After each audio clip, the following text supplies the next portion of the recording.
Hello and welcome. My name is Hector Del Castillo, Chief Product Officer at Byond, and I'd like to welcome you to today's discussion. Today, Laurie Wiggins will be our speaker, and she'll be discussing the following topic: 3 critical steps to maximize your health tech company valuation. And before we get started, I actually want to go over some housekeeping items. So first of all, we're actually recording this entire thing, and all participants are in listen-only mode. And you can actually interact with us using the Q&A window, which is available to you. We are taking questions so that we can, if you have any questions, go ahead and submit them as early as possible so that Laurie and I can actually cover them as we go through today. This is going to be a very quick presentation. It's only half an hour, and we will try to get to everybody's questions. So be sure to use the Q&A window to submit your questions. If you happen to encounter any audio issues, make sure you refresh your browser and make sure you check your connection. If you need to drop out and rejoin, you can do so using the same link that you used to actually join the webinar, and you should be able to come back in once you have entered. Also, we're encouraging everyone to submit your questions because we are going to try to get to all of them before we wrap up today. And we are recording today's session so that if you happen to have to step out because you need to do something else, we will be providing you a link where you can actually watch the video playback, and that will be happening sometime after today's discussion. So with that, let's go ahead and get started. If you're on Twitter, you can actually use the following handles: @BeyondMA, that is the Byond handle. Also, Laurie's handle is Laurie J. Wiggins. And you can also use mine @HM Del Castillo. Those are the 3 handles. And you can also share any discussion. We'll be more than glad to retweet if you want to share any of this information with any of your followers. Also, if you can actually follow the short URL at the bottom of this, and that is our LinkedIn company page. So you can learn a little bit more about us. And this information, we're also going to be providing you full copies of the slides that we're going to be covering today as well. In the same link, you're going to be able to see all the content that comes out from today's session. Before we get started, I also want to give a special thanks to Scott Taylor. And Scott is gracious enough to do the editing and production of the video that follows immediately after today's discussion. And we will make that available as an embedded video on a landing page that we'll set up and we'll share with you after today's discussion. So thank you, and a shout out to Scott Taylor for doing a great job in producing our videos. So without further ado, I actually would like to introduce to you today's speaker. Laurie Wiggins is CEO at Byond. And Laurie, how are you doing today? I'm doing well, Hector. It's great to be here. All right. Well, welcome and take it away. Thank you, Hector. Welcome everyone who is joining us on this webinar today. So who is this presentation for? Well, first, it's for CEOs that are done building their business. Intelligent, hardworking CEOs, I might add. And it's time to go do something else. They're ready to sell. It's for CEOs that want to take care of their employees, that want to protect their IP. And it's also for CEOs who, for a variety of reasons, need to sell quickly. In this presentation, you'll learn how to maximize your valuation today, and also what you can do now to make it happen. Does this sound like you? You've worked hard for years to build your business, and now you're ready to cash out. You want to travel around the world, you want to pursue that next great business idea that you have, or you want to do nothing for a while. You need to sell in 2020 because of the pandemic, because of reasons due to the pandemic layered on top of other personal or business reasons, but you need to start fresh. You need to go do something else. You're not only deeply committed to your company, but you also want to protect your legacy and make sure that you sell it to someone who will use it and be able to do things with it that you feel comfortable with. First, Our goal is to provide value.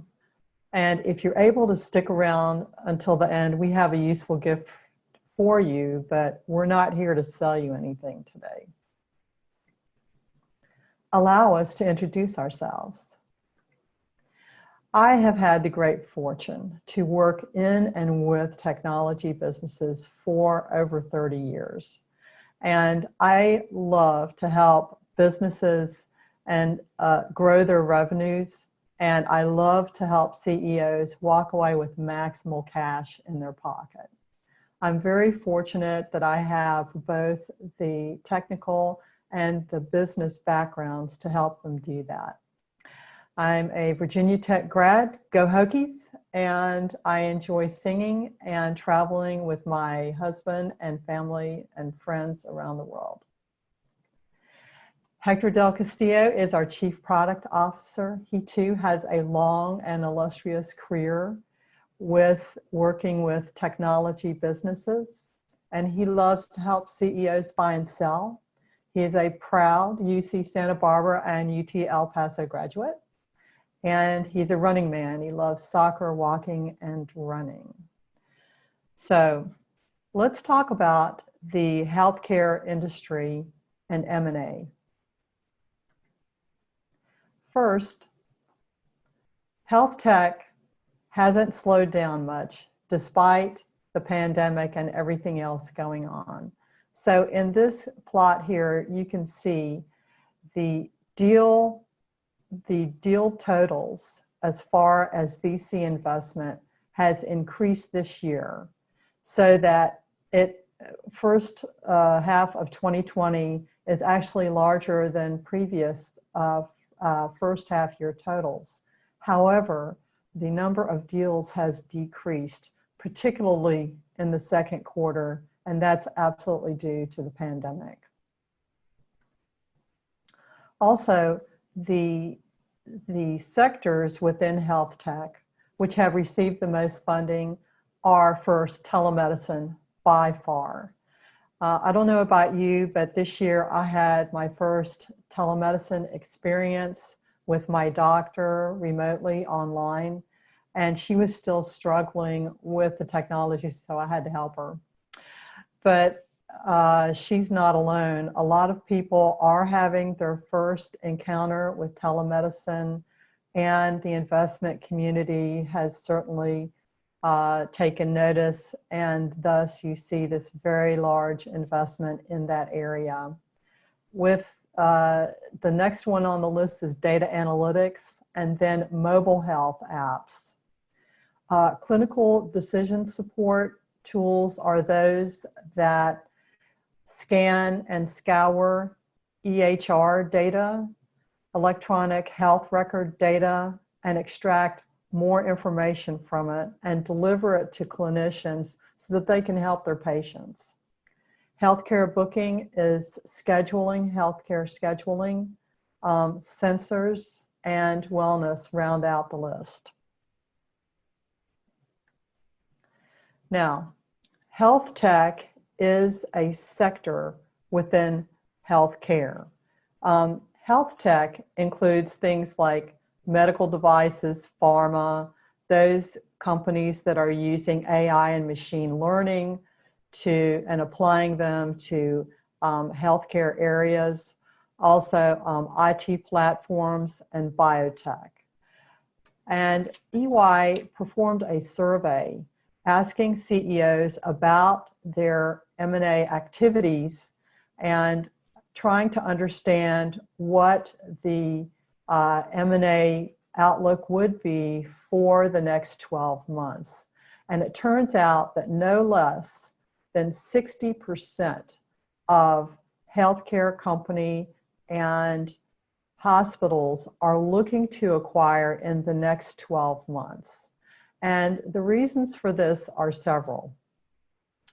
First, they're looking to refocus their businesses as they deal with the pandemic, economic fallout, and other aspects of the pandemic. They're also looking to rebalance their businesses in terms of shedding non-core businesses. And third, they're looking to continue digitization of their businesses, and that includes acquiring companies that are further along that path than they are. So if you're thinking of selling, you could do well even to do so during this pandemic. Now let's talk about how to maximize your business. So the Valuation Maximizer is a framework, it is a tested and tried and true framework that helps you do so. And it's got three major pieces to it. It's got the sales objectives. What are your goals for the sale? And how do you measure success there? We look at overdependence, both internally and of external entities, as well as unlocking your business wealth. And this is identifying underperforming areas of the business so that they can be addressed and add maximally to your top and bottom lines. So let's look at each one of these in turn. First, with your sales objectives, what are the characteristics of your buyer? What industry are they in? Where are they located? Are they a competitor? Are they a supplier? Are they a partner? What is it about your business that discriminates it from your competition? In other words, all those other people out there who do what you do and are trying to sell their businesses too. Also, what kind of buyer are you looking for? Is it a financial buyer who will purchase you based on some multiple of your EBITDA? Or are you looking for a strategic buyer who is purchasing you and more than likely keeping your company for a long time because of synergies and strategic fit? Other things that you need to consider are if you have co-owners or partners or investors, anyone who has a say in when and how the business is sold, you need to get internal agreement before you try to sell your company. We were working with a company that had two owners, and the first owner already had one foot out the door. They had set up a nonprofit that they wanted to go work in, a cause near and dear to their heart, and they were ready to go. The other owner was hanging on for dear life. They didn't want anything to change, but they knew change was inevitable. And it took these two people over a year to come to agreement about how and where to sell their business. And by the time they did, they had missed some good opportunities to achieve maximum value for their business. Other things to think about are terms. For example, what's your price? Especially what's your minimum price? Are you looking, how much cash are you looking for at closing? Are you willing to take equity in the buyer's company? Other terms to consider are earnouts, key employees, due diligence, and how that's going to happen in this era of remote working. Closing conditions, shareholder approvals, exclusivity, and expenses. So all these things you really need to think about as you are selling your business. The next area we want to look at is overdependence. If more than 15% of your gross revenues are due to one customer, you need to broaden your customer base and reduce that number as much as possible. Ditto for suppliers. Buyers see this and it's a red flag for your business. Also, CEO dependence is the most serious of all. If your business cannot run at all or cannot run smoothly without you, the CEO, there at the business every day, then you have an issue. You need to empower your executives. You need to beef up your business processes and ensure your business can run smoothly without you. And whether or not you're selling, this is a good business in any case. Next is unlocking business wealth, business value. And what we're talking about here is a gap analysis, looking at ideally every aspect of your business, but at least the most critical aspects of your business. This is identifying those underperforming areas and what needs to happen so that every area of your business is contributing maximally, either directly or indirectly, to your top line revenues and your bottom line profit. So areas such as competition, your operations and processes, your finances, marketing and sales, customer service, your technology, your management, excuse me, your reputation, culture, and cybersecurity. It is looking at your business the way your buyer would and using this objective lens, understanding that any deficiencies that buyer finds, that the cost of fixing it gets subtracted from the initial offer you have received. So if you fix it first, you can go to closing and you will get that initial offer. Understand that some buyers, they will make an offer and thinking that they will not be paying that because of problems that they will find. So don't let that happen. You find the problems first and you fix them. So common gaps include things like marketing and sales, customer service, and cybersecurity. And a word about cybersecurity. Some small and lower mid-market businesses think that they are not targets because of their size, when in fact that is not true. Hackers that infiltrate your company, whether on their own or because they are paid to do so, are looking for items of value for their client or on the open market. And the size of your business doesn't matter. It's the value of what you have that does. When we do these kinds of analyses, we look for low-hanging fruit first and foremost. What does that mean? These are areas that are problems, but with a minimum amount of money and time compared to the value they bring, can be brought up to snuff. And that's where you start with a gap analysis like this. Now that we've looked at each one of these individually, let's look at the combinations as far as maximizing your value and the ability to sell your company. So let's say you've done your homework on the sales objectives and you've addressed overdependence, but you haven't performed the gap analysis. You will likely receive a subpar valuation for your business, a subpar price for your business. Let's say you've looked at overdependence and you have done your gap analysis, but you haven't identified your sales objectives.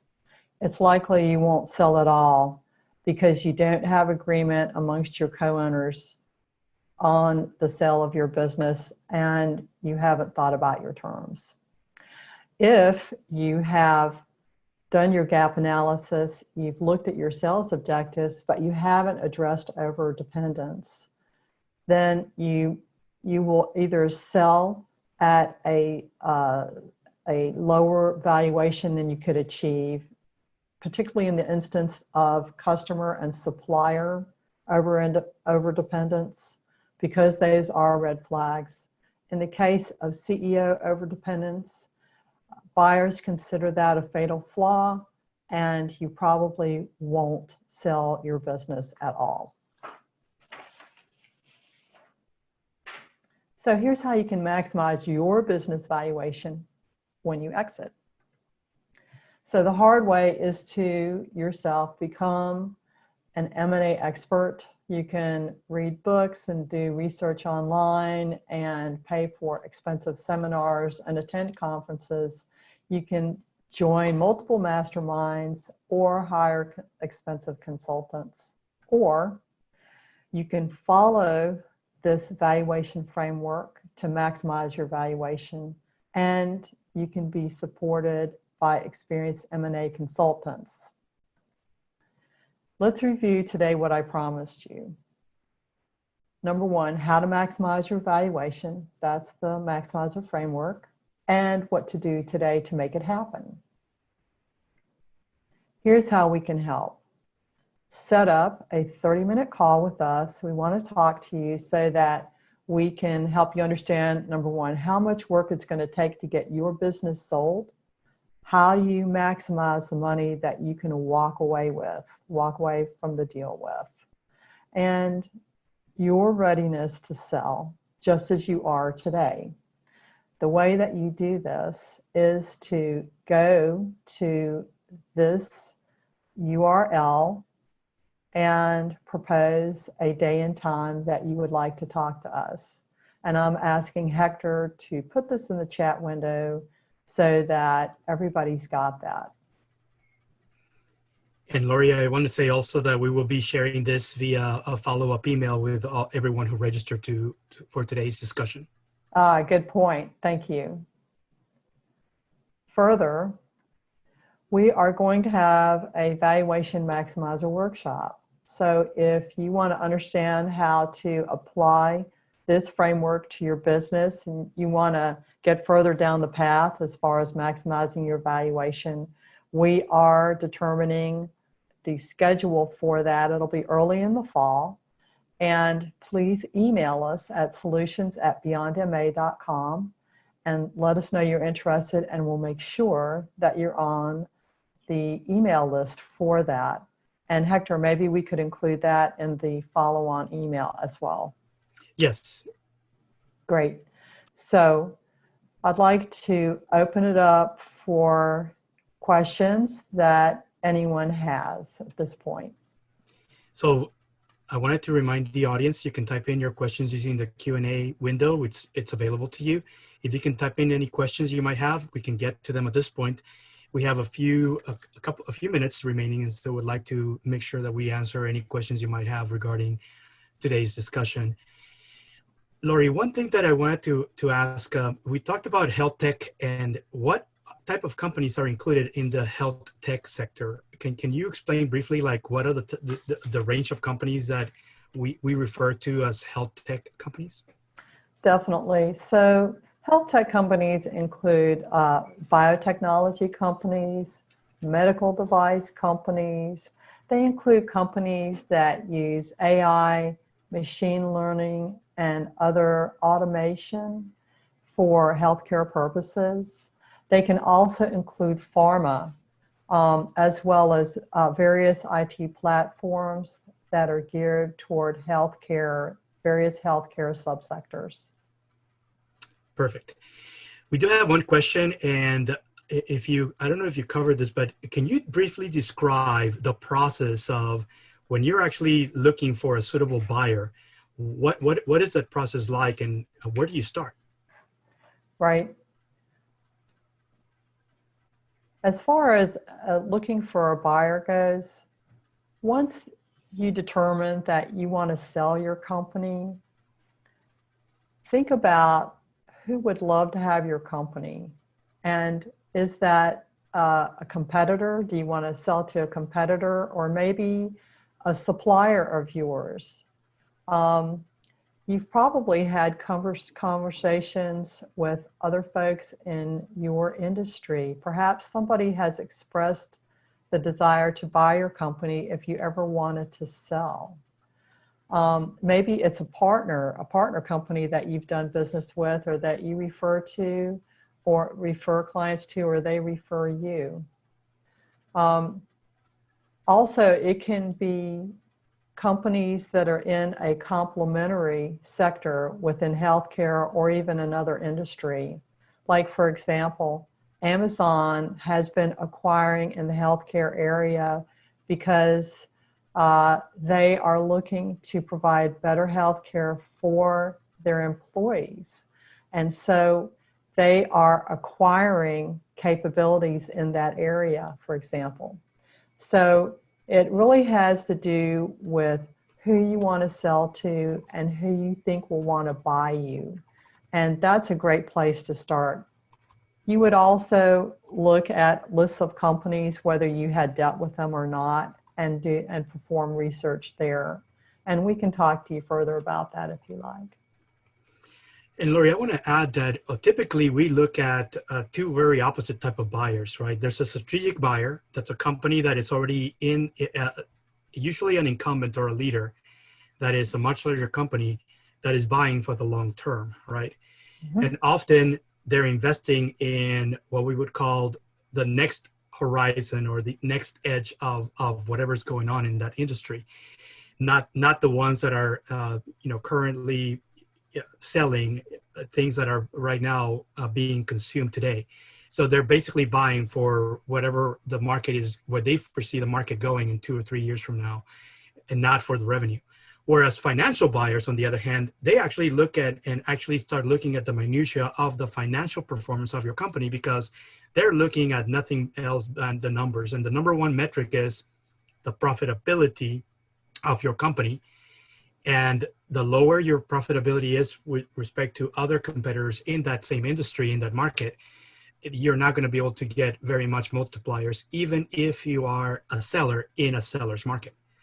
So often you need to figure out exactly, do a lot of benchmarking and a lot of planning and preparation before you figure out what is the right type of buyer and who's the ideal buyer for you.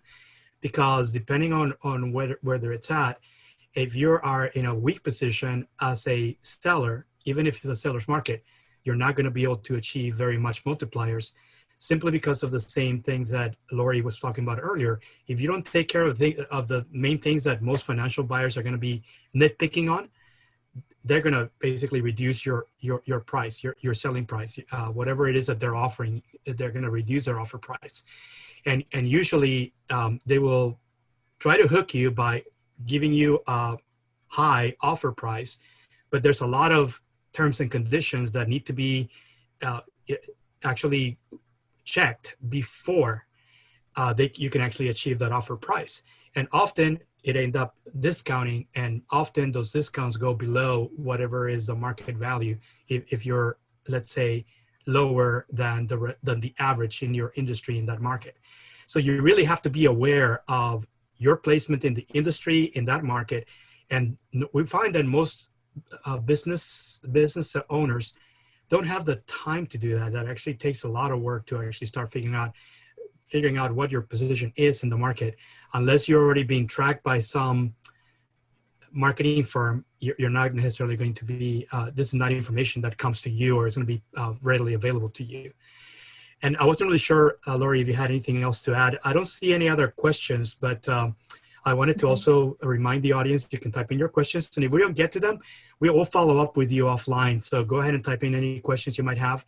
And Laurie, I don't know if you have anything else to add. Just this, that is that a reminder about Byond. We do work with buyers and sellers and scalers, those that want to scale their companies rapidly.